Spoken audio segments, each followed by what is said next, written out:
ያልደረሰው እና አናንያ እና አዛርያ እነ ሚሳኤልን ነው ያልደረሰላቸው። እናታችን ድንግል ማርያምን ነው ያልደረሰላት። በመከራዋ በስደቷ ሰዓት ዘካርያስን ነው ያልደረሰለት። ለማን ነው ያልደረሰው? ቅዱስ ገብርኤል ለብዙዎች ደርሶላቸዋል። ለእናት ቤተ ክርስቲያን ሲደርስላት ኖሯል። ትናንትም ደርሶላታል፣ ዛሬም እየደረሰላት ነው፣ ነገም ይደርስላታል። አባቶቻችን ሁሉ በገናናው መልአክ በቅዱስ ገብርኤል ምልጃ ለክንፍ በቅተዋል፣ አንበሳን ጋልበዋል። ቅድስቷን ምድር ኢትዮጵያን በደመና እየተጫኑ ባርከዋታል፣ ቀድሰዋታል። ማን ስለረዳቸው? ገናናው መልአክ ቅዱስ ገብርኤል ስለረዳቸው። ያለ መላእክት እርዳታ፣ ያለ መላእክት ፈጥኖ ደራሽነት ሰማዩ አይቀደድም፣ አይከፈትም፣ ደመናው አይታዘዝም። በእነኚህ ሁሉ ላይ ስልጣን እግዚአብሔር የሰጣቸው ለነሱ ነው። በነጎድጓዱ ላይ፣ በመብረቁ ላይ፣ በብልጭልጭታው ላይ ሁሉ ስልጣን የሰጣቸው ለመላእክት ነው እግዚአብሔር። ደመናውም ያስፈልጋል፣ ነጎድጓዱም ያስፈልጋል፣ ብልጭታውም ያስፈልጋል። ለኢትዮጵያ ገበሬ፣ ለኢትዮጵያ አርሶ አደር ደመና ምን እንደሆነ፣ መብረቅ ምን እንደሆነ፣ ብልጭታ ምን እንደሆነ ትርጉሙን እነሱ ናቸው የሚያውቁት። እጽዋቱን ሁሉ እያስደነገጠ አበባውን ለፍሬ የሚያበቃው እኮ ያ መብረቁ ነው። በእነኚህ ላይ ሁሉ ስልጣን ያላቸው ቅዱሳን መላእክት ናቸው። ብዙዎችን ረድተዋል፣ ብዙዎችንም አገልግለዋል። ቅዱስ ገብርኤል ካገለገላቸው ከረዳቸው ዛሬ የምትወሳዋ በየዓመቱ የሚነገርላት ያቺ ደግናት፣ ያቺ ትሑትናት፣ ያቺ ሃይማኖተኛ ናት። ከአባቶቿ የተማረችውን በልቧ ቋጥራ በተግባር በምግባር ስትኖር የነበረችዋ ያቺ ኢየሉጣ የቂርቆስ የሕፃኑ እናት በጣሊያን ስር የነበረችዋ አንጌቤን በምትባለዋ ሀገር ዘመኑ ዘመነ ሰማዕታት ክርስቲያን ባደሩበት የማይውሉ በዋሉበት የማያድሩ ምናልባት ሮምን ያያችሁ ካላችሁ G+4 ገልብጠው ወደ ታች ቆፍረው ወደ ታች ሰርተው ብዙ ሜትር ውስጥ ለውስጥ የሚያስኬድ ትምህርት ቤታቸውን፣ መኖሪያቸውን፣ መቀበሪያቸውን ሳይቀር ሰርተው የሚኖሩ ግብ በምድር ካታኮምብ የሚባለው ቦታ ላይ በዘመነ ሰማዕታት ክርስቲያኑ ሁሉ ማረፊያ ባልነበረው ሰዓት እቺ ደግና ተበቀለች፣ አንድ ልጅ አፈራች። ለምን በክርስትና ኖራችሁ? እግዚአብሔርን ለምን አገለገላችሁ? ለምን ገለጣችሁ? ለምን ሰበካችሁ? ለምን በስሙ ኖራችሁ? ለምን በስሙ ተመላለሳችሁ? የሚል እለእስክንድሮስ የሚባል ክፉ ተነሳ። ክርስቲያኑን ሁሉ የሚያሳድድ ማረፊያ ያሳጣቸው እቺን እናት ያዛት። ታሪኩን ላሳጥርላችሁ። ከላይ ደመናውንም እየተጠባበቅኩ ነው። አጭር ደቂቃ ነው የምቆመው። በዚህም ሰዓት በክርስትናዋ የጸናች ስለሆነች ሃይማኖቷን መቀየር እንደማትችል ብዙ ማባበያ፣ ብዙ ማታለያ፣ ብዙ እጅ መንሻ ቀረበላት። እምብየው ለሃይማኖት ያለች አባቶቼ ያስተማሩን ሰማዕትነትን ነው፣ ጀግንነትን ነው፣ በማየትም መኖርን መጽናትን መሞትን ነው ያስተማሩን ብላ እምቢ አለች። በሃይማኖቷ እምቢ አለች ስለክሯ። በዚህም ሰዓት ትልቅ በርሜል የሀገር ጥበበኛ ሁሉ ተሰብስቦ የበየነው በርሜል በዛ ውሃ እንዲፈላ ተደረገ።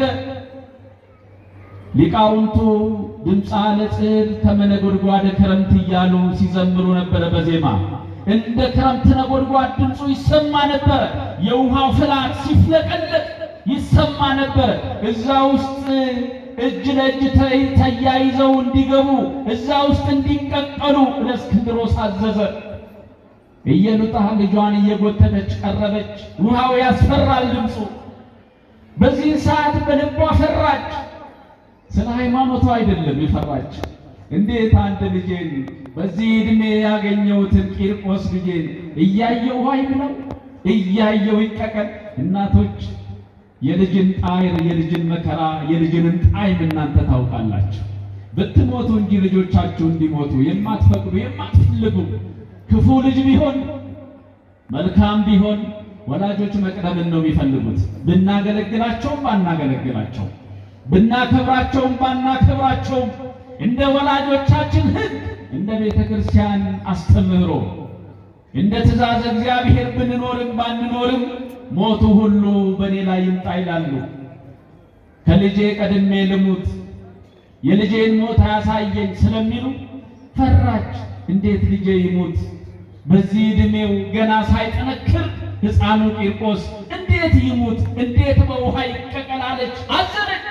በዚህን ሰዓት የእናትን ልብ የሚያነብ ልጅ የልቧን ጭንቀት ያወቀው የተረዳው የተገለጠለት ቂርቆስ እናቴ ወይ አትፍሪ፣ ይህንን ምድራዊውን እሳት ከፈራን አላፊውን ከፈራን በሰማይ የሚጠብቀንን እንዴት እናልፈዋለን?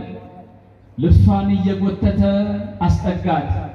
ወደ ጽድቅ የሚመራ ልጅ ይስጣችሁ፣ ወደ በጎ የሚመራ ልጅ ይስጣችሁ። ብዙውን ጊዜ ወላጆች ይቸገራሉ።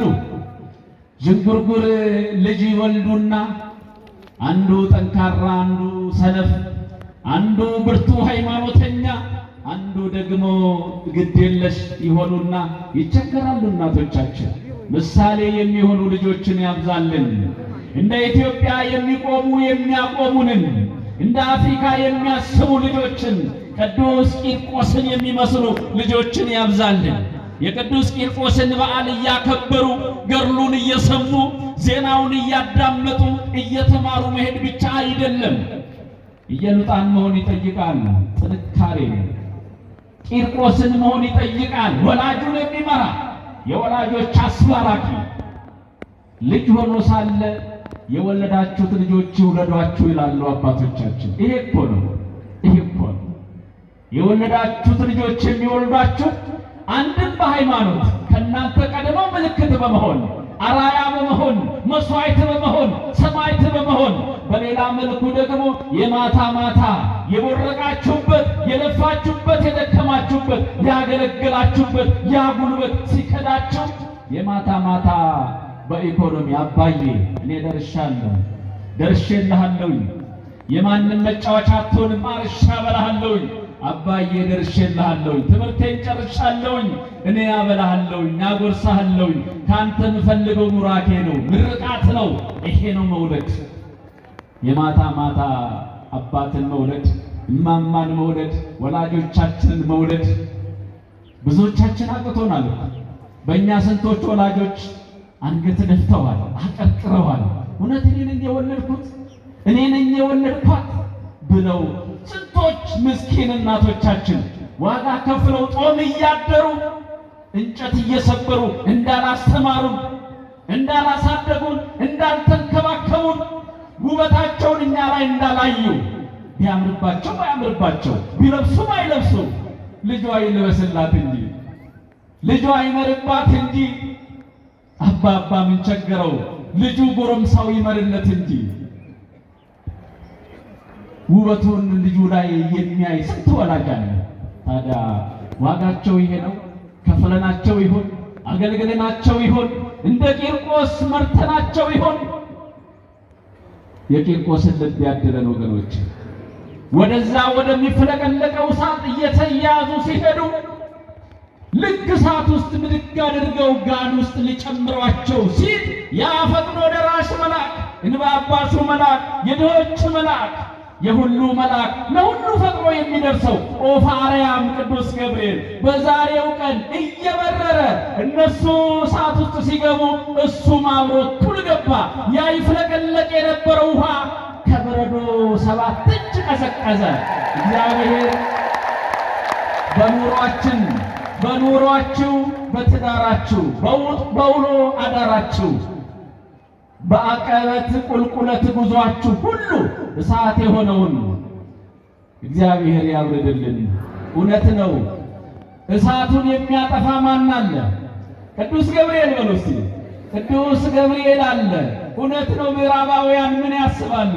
አፍሪካን ጉልቻ አድርገው ወይም ምድጃ ያደርጉና የዋውን የአፍሪካውን ሕዝብ ማገዶ አድርገው ማቀጣጠል ይፈልጋሉ፣ ማንደድ ይፈልጋሉ፣ ማለያየት ይፈልጋሉ። ለምን? እግዚአብሔር በእውነት በገሃድ የሚመለከው በአፍሪካ ምድር ነው ብለው በኢትዮጵያ ሀገሬ እግዚአብሔር የሚፈራው በአፍሪካ ነው ብሎም በሀገሬ በኢትዮጵያ ይሄ የለም እኮ ይሄ ክብር የለም። አባባ ከቤቱ ወጥቶ ማማ ወጥታ ልጇን በግራ በቀኝ ይዛ ሃይማኖቴ ነው ዛሬ ቅዱስ ገብርኤል በዓል ነው። የለም እኮ 30 ደቂቃ የማይታገስም ሌላው ዓለም ይሄን እንደ ሞኝነት ነው የሚቆጥሩት፣ እንደ ኋላ ቀርነት ነው የሚቆጥሩት፣ እንዳልሰለጠን አድርገው ነው የሚቆጥሩት። አይደለም። ስልጣኔ እኮ ወደ እግዚአብሔር ማደግ ነው። ወደ ጠላት ወደ ዲያብሎስ ማደግ አይደለም። እርቃን መሆን አይደለም። ለእግዚአብሔር ጀርባን መስጠት አይደለም። እግዚአብሔር እያለ በሌላ ማምለክ አይደለም። የአበሻ ስልጣኔው ወደ እግዚአብሔር ማደጉ ነው። ሳይኖረው እግዚአብሔር ቤት ተገኝቶ ተሰብስቦ ማምለኩ ነው። እግዚአብሔርን መውደዱ ነው። በረከቴነ ሀብቴነ ብሎ ማምለኩ ነው። ስለዚህ ወገኖቼ እሳት የሆነውን ሁሉ ማን ያጥፋልን? ቅዱስ ገብርኤል ያጥፋልን። እሱ በእግዚአብሔር ፊት የምቆመው እኔ ነኝ ብሏል። ለእኔና ለእናንተ ችግር፣ ለሀገሬ ችግር፣ ለቤተ ክርስቲያን ችግር፣ ለአፍሪካ ችግር፣ ለወጣቱ ችግር፣ ለአዛውንቱ ችግር፣ ለነማማ ችግር ሁሉ ቅዱስ ገብርኤል ይቆምልን። ይቆየን።